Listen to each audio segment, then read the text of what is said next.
7h35, estamos de volta aqui no Manhã no Ar com a segunda parte da entrevista com o candidato à Prefeitura de Manaus, Marcelo Ramos. Quem gostaria de fazer a pergunta? Eu tenho uma pergunta Aruana. Que é em relação ao tempo de aprender. A gente estava falando agora há pouco que essa proposta que prioriza o tempo integral usando estruturas comunitárias. Você falou aí que priorizaria as igrejas, né? Eu tenho uma pergunta em relação à merenda desse horário estendido. A gente sabe que muitas crianças hoje vão para a escola e ali tem praticamente a única refeição do dia. Está previsto merenda nesse tempo que eles ficam a mais? Sim, Aruana. A inspiração desse projeto é o programa Segundo Tempo. Você que está assistindo, e certamente você lembra, que era um programa do Ministério do Esporte que no contraturno da aula oferecia atividades esportivas. E o Ministério conveniava com associações e dava o material esportivo, a contratação dos professores e também um lanche no contraturno. Então há uma previsão de lanche no contraturno da escola. O André queria fazer uma pergunta sobre educação, André? Não é sobre educação, eu queria voltar rapidamente ao assunto do aplicativo, que eu queria saber do senhor, candidato, com todo o respeito que ele tem. Claro, é recíproco. E o senhor não acredita que a ideia não facilita a vida dos bandidos, já que a gente vai estimular as pessoas a andarem com os seus smartphones dentro dos ônibus ou nas paradas de ônibus, e a gente sabe que essa é uma cidade insegura. E dizer que todas as pessoas usam o Waze talvez seja um pouco de exagero. A gente está falando para o eleitor também da Zona Norte, da Zona Leste, e a gente também está falando para pessoas que têm boas condições de vida e outras não. Então, o senhor não acha que isso facilita um pouco a vida do bandido? E, entrando no assunto de segurança, o senhor acha que a Prefeitura pode ter uma participação junto com o governo do Estado para diminuir os índices de roubo, por exemplo, dentro dos ônibus? Bem, André, olha lá, eu acho que o que facilita a vida do bandido é não ter uma estrutura de segurança pública que faça proteção das pessoas.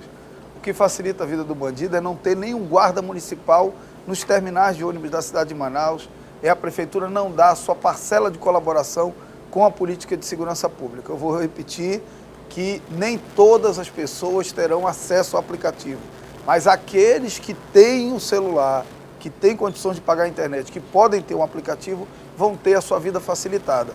É óbvio que isso não atingirá a todos, mas aqueles que utilizam, e muitos utilizam, já poderiam ter, inclusive hoje, André, porque esse sistema está pronto. Eu simplesmente não sei porque que não funciona. Tudo que existe hoje de estrutura e de tecnologia embarcada nos ônibus na cidade de Manaus e lá no centro de operações que funciona dentro do Sinetran, já permite que esse aplicativo esteja em operação. O Jornal A Crítica, inclusive, noticiou, acho que semana retrasada, que o aplicativo entraria em operação e não entrou. Mas já há toda a tecnologia embarcada para isso. Em relação ao papel da Prefeitura na política de segurança pública, eu entendo que a Prefeitura precisa contribuir. Tem coisas simples que ajudam na política de segurança pública. Iluminação das ruas, isso ajuda muito na política de segurança pública. Identificação das ruas, para que uma viatura consiga localizar um endereço mais fácil. Isso ajuda na política de segurança pública. A Brigada Municipal Escolar, a Guarda Municipal na porta das escolas, com rádio em contato com a viatura mais próxima, ajuda. A Brigada dos Terminais, a Brigada das Praças e logadores públicos de convivência das pessoas e das famílias. Nós precisamos devolver as praças da periferia para as famílias. No final de semana, no Jorge Teixeira, as famílias estão trancadas dentro de casa e a Praça do Jorge Teixeira está tomada pela bandidagem porque está completamente abandonada pelo poder público. A Praça do Jorge Teixeira vai ser o Largo do São Sebastião da Zona Leste. Ali tem um anfiteatro, tem área para restaurante. A Prefeitura precisa cuidar da Praça do Jorge Teixeira com o mesmo carinho, com a mesma atenção que ela cuida da Ponta Negra, por exemplo. Política de segurança pública tem tudo a ver com cidadania. Todos os países do mundo que conseguiram avançar na segurança pública, Medellín reduziu de 380 homicídios por 100 mil habitantes para 16 por 100 mil habitantes. Não foi só com polícia, foi também com cidadania.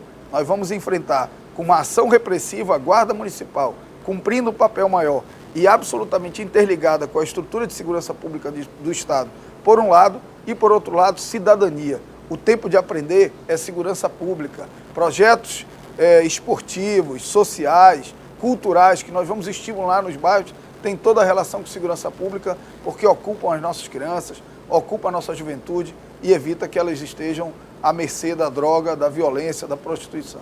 Vou retomar os dois últimos assuntos, que é educação e segurança. Está previsto também no seu plano de governo a criação da Guarda Municipal Escolar. A gente sabe que segurança é uma atribuição do governo do Estado. O senhor realmente pretende gastar dinheiro com a segurança da escola? Não seria muito melhor uma parceria e cobrar um efetivo posicionamento da polícia próximo às escolas? Olha lá, Dani, eu não posso considerar gasto de dinheiro proteger as nossas crianças em idade escolar na rede municipal. A prefeitura gasta mais de 60 milhões de reais com um sistema de câmeras que é uma aberração. Se alguém assaltar uma escola no Zumbi, estão assistindo numa câmera aqui ao lado do Detran, ali perto do viaduto.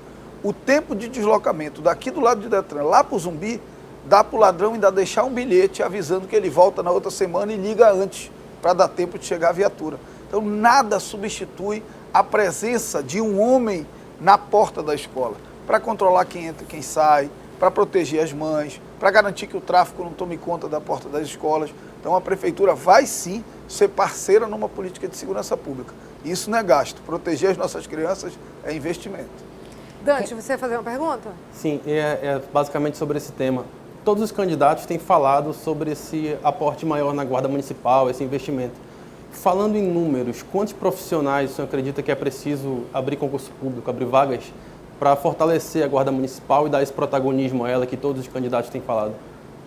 Olha lá, Manaus tem praticamente 500 escolas, entre creches, escolas de ensino de educação infantil e ensino fundamental 1 e 2, que é a responsabilidade da prefeitura. Então nós estamos falando aí de pelo menos uma cobertura de 1.000 homens para conseguir atender esse efetivo. E 1.000 homens com os custos que a prefeitura tem hoje. Com esse sistema absurdo de câmeras, dá para pagar com tranquilidade e ainda sobra. Mas aí tem mais os terminais, né? Mais esses outros programas aí, no geral. Os terminais, Dante, nós só temos 5 terminais e as praças também, na periferia, não existem tantas praças. Pelo menos nem todas terão a estrutura que exige a presença de um guarda municipal. Agora, o senhor pretende fazer uma guarda concurso municipal público armada? Não. Apesar da legislação já permitir, eu entendo que não há ainda amadurecimento da cidade nesse debate.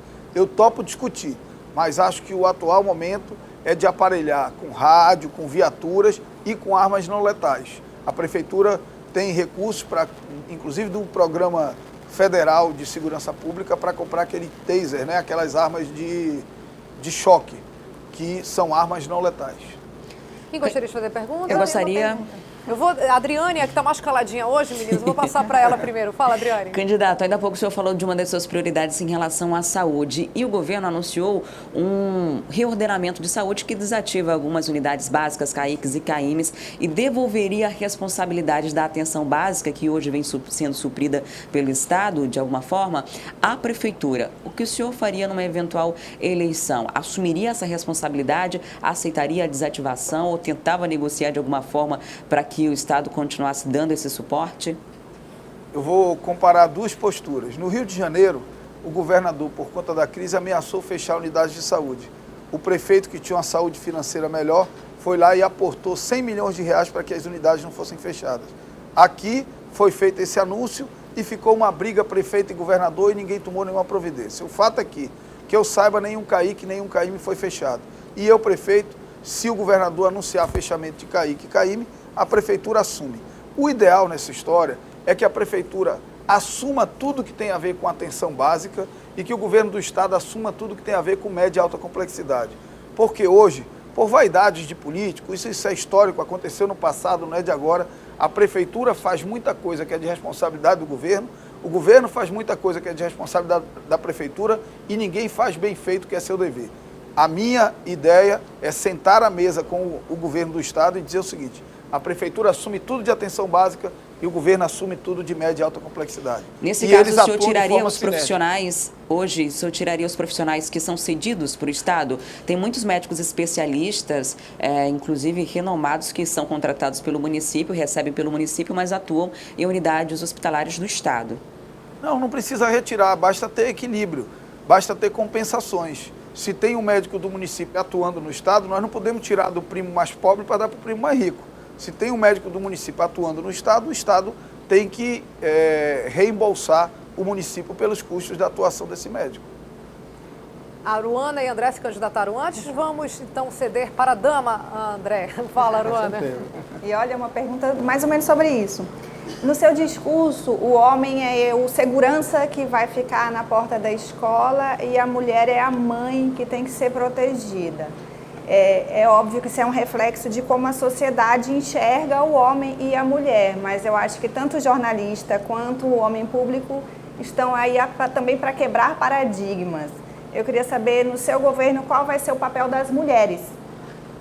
Primeiro, Aruana, quando eu falo fazer concurso para a Guarda Municipal, e é boa a sua correção, e eu a faço aqui com justiça, que a Guarda Municipal não é composta só de homens, é composta de homens e mulheres. Então, o concurso também será feito e também teremos mulheres na porta das escolas. Agora, uma realidade que nós não podemos negar é que, em regra, quem leva os filhos para a escola são as mulheres. Essa é a regra da nossa cidade. Eu até levo muito a minha. Adoro a alegria de levar minha filhinha para a escola. Mas, em regra, em todas as cidades de Manaus, quem leva as crianças para a escola são as mulheres. Mas você está certo, nós temos que quebrar paradigmas. Nós precisamos de mais guardas municipais mulheres e mais homens levando seus filhos para as escolas. Essa verdade o senhor estende, por exemplo, para o seu secretariado, para outras instâncias de primeiro escalão? Para tudo. Nós temos mulheres muito competentes, muito comprometidas, muito capazes de ajudar a vida da nossa cidade e nós vamos valorizar a presença da mulher. Nós já fazemos isso nessa candidatura. Eu, inclusive, peço que você identifique entre as candidatas mulheres da nossa coligação e apoie essas mulheres, que nós precisamos de mais mulheres na política. Não é razoável 24 deputados e uma só mulher, 41 vereadores e só 6 mulheres. É hora de nós invertermos essa lógica e garantir uma maior participação da mulher na política e em todos os setores da sociedade. André Alves. No seu corredor, ele tem a linha direta de comunicação aí. A gente está com problema no microfone do André, é isso? A gente não está conseguindo ouvir direito. Então a gente daqui a pouco volta com o André, tá vendo, André? Você esperou a Adriane, esperou a Aruana, e não é a sua vez ainda, mas você vai já voltar. O André é tão educado que ele está pagando essa conta aí, até quando chega na vez dele. Eu juro, André, que antes do fim da entrevista a gente volta com você, vamos ver qual é o problema do teu microfone. Quem pergunta agora? Deixa eu tomar a vez do André aqui, pode ser? Vai lá, Dante. Candidato, a gente fez essa pergunta também para o Zé Ricardo e para o Luiz Castro, né? Vocês formavam uma base de oposição ali na Assembleia muito respeitada e hoje cada um caminha pela sua candidatura. Os interesses pessoais ficaram acima dos interesses coletivos que vocês tanto defendiam? Ou foi uma questão de diferença política mesmo? Como é que foi isso aí? Olha lá, nós caminhamos para uma eleição majoritária. Eu fiz uma escolha na minha vida. A gente tem que escolher na vida. Se quer marcar posição ou se quer verdadeiramente ser um instrumento de mudar a vida das pessoas. Eu criei as condições para ser um instrumento de mudar a vida das pessoas. Eu tenho muito respeito, muito carinho, muito afeto até pelo Zé Ricardo, com quem fui vereador junto. Com o Luiz Castro, vivi dos momentos mais bonitos da minha vida pública. O Luiz sentava ao meu lado, nós conversávamos todos os dias. Tem uma relação de confiança, acho que é um homem de bem, um homem que tem muito a contribuir com a cidade de Manaus. Vou chamar o Luiz Castro e o Zé Ricardo para dar contribuições no nosso futuro governo, porque os laços que nos aproximavam, eles não foram quebrados. São laços de 3 homens públicos que querem o bem da sociedade e do seu estado. Eles vão lhe ajudar como? Uma espécie de consultoria ou o senhor pretende convocá-los para um possível secretariado? Olha lá, eles podem participar, são 2 homens que têm capacidade técnica e qualidade política e técnica para contribuir com qualquer governo. Agora, a hora é de disputar a eleição e de fazer um chamado para as pessoas para que se engajem nessa reta final, nos ajudem a ganhar a eleição, montar governo. Nós vamos ter tempo para isso. Agora sim, André Alves, vamos lá, André. Eu estou curiosa com a tua pergunta. Eu queria fazer um registro também. O senhor falando aí do José Ricardo e do Luiz Castro, o senhor fala num tom de já ganhou. O senhor está dando como certo que eles vão apoiar o seu governo. É isso mesmo? Olha lá, André, não é já ganhou, mas eu preciso dizer que a população tem abraçado a nossa campanha. Eu ando pelas ruas de Manaus e há um entusiasmo, há uma alegria, há um desejo de nos colocar no segundo turno. Então eu aproveito a sua pergunta para pedir que nessa última semana, cada um de você que está nos assistindo, que acredita nesse projeto de uma mudança segura e transformadora, conquiste mais uma pessoa, reúna sua família, reúna seus amigos. Na festa de aniversário que vai ter nessa semana, fale sobre a eleição, fale sobre essa possibilidade de inaugurar um novo tempo na política da nossa cidade. Então, eu não tenho nenhum espírito de já ganhou, até porque respeito muito todos os outros candidatos que vão disputar comigo a eleição, mas eu estou muito feliz, André, você sabe disso, você me conhece um pouco, eu estou muito feliz com o que eu estou vivendo, eu estou muito feliz com a forma como as pessoas têm me recebido. Eu conversava ontem com a minha equipe e dizia, a nossa campanha já não nos pertence mais, a população tomou conta da nossa campanha. Eu encontro as pessoas na rua e o cara diz, olha, lá em casa está 7-0, olha, eu voto em ti, eu já consegui o voto do meu vizinho. As pessoas me mandam mensagem, hoje eu consegui 20 votos. Então a nossa campanha saiu das nossas mãos, ela está entregue nas mãos do povo da cidade de Manaus e eu tenho certeza que o povo da cidade de Manaus vai nos colocar no segundo turno e no segundo turno vai nos dar uma vitória muito significativa, porque o desejo do povo é de mudança. 68% da população quer mudança. Quem está nos assistindo agora quer mudança. E mudança nessa eleição, mudança segura e transformadora nessa eleição, tem nome. É Marcelo Ramos e Josué Neto. André. O candidato inclui no seu plano de governo uma proposta de fazer uma linha direta com a população. Dizer que vai ser acessível à população, todo candidato diz e alguns depois que ganham vão atender em casa. Vão despachar em casa ou dão chá de cadeira, inclusive em vereador e na população que está precisando ali de assistência. Como o senhor vai estabelecer essa linha direta com a população? André, um dia desse eu conversava com um empresário, um captador de recursos para a cidade, ele dizia, olha, eu não consigo captar mais recursos para a cidade porque eu não consigo ter estabilidade. Eu trago um grande empresário que quer investir aqui e o prefeito deixa ele esperando 2 horas, 3 horas, 4 horas. Nós precisamos de uma prefeitura cuidada como se cuida de uma empresa. O gerente de uma empresa, se ele marcar com o fornecedor, ele vai atender na hora combinada. Óbvio que um prefeito não consegue atender 2 milhões de pessoas, que é a população da cidade de Manaus. Mas nós vamos ter uma rotina de compromissos com lideranças comunitárias, de compromissos com setores organizados, com o empresariado da cidade e, acima de tudo, quem me conhece sabe, todos nós temos defeitos, mas eu tenho a qualidade de acordar cedo, de dormir tarde e de gostar muito de trabalhar. Isso aqui é uma prova. Eu ontem dormi 2 horas da manhã depois do debate, cheguei aqui certinho, na hora combinada e estou aqui com a alegria de quem tem algo a oferecer para a cidade. Então, André, nós vamos dar estabilidade para essas relações. O lugar do prefeito trabalhar é a sede da prefeitura e é lá que eu vou trabalhar todos os dias, ou na sede ou nas ruas, mais nas ruas do que na sede. A gente tem alguns segundos ainda, eu acho que talvez não dê tempo de perguntar, mas não dá tempo de responder. Eu quero fazer uma pergunta para deixar para o play. Então vamos lá, Aruana. Diversas candidaturas, e a sua é uma delas, destacam a importância da participação popular. O senhor acabou de falar aí dessa linha direta com o povo. Para ter uma linha direta tem que ter os dois lados interessados na conversa. No Amazonas, 500 mil eleitores não foram votar na última eleição e o voto é obrigatório, mas as pessoas não saíram de casa. Como quebrar esse muro entre os políticos e o cidadão e fazer as pessoas saírem de casa e participar da gestão da cidade? E ter uma vida político-partidária talvez mais ativa também. A pergunta da Aruana. Só que a gente já tem nesse momento 40 minutos de entrevista, que é o tempo para todos os candidatos, e por isso a gente encerra o Manhã no Ar dessa segunda-feira por aqui, continuando, você sabe, pelo canal 188, a Crítica Mais pela NET e também o A Crítica Play, o aplicativo da Rede Calderaro de Comunicação. É só você baixar gratuitamente aí no seu celular ou tablet. A gente continua pelo menos mais 15 minutos com Marcelo Ramos pela rede social, pela internet. A gente volta amanhã às 6 em ponto aqui no Manhã no Ar. Até lá.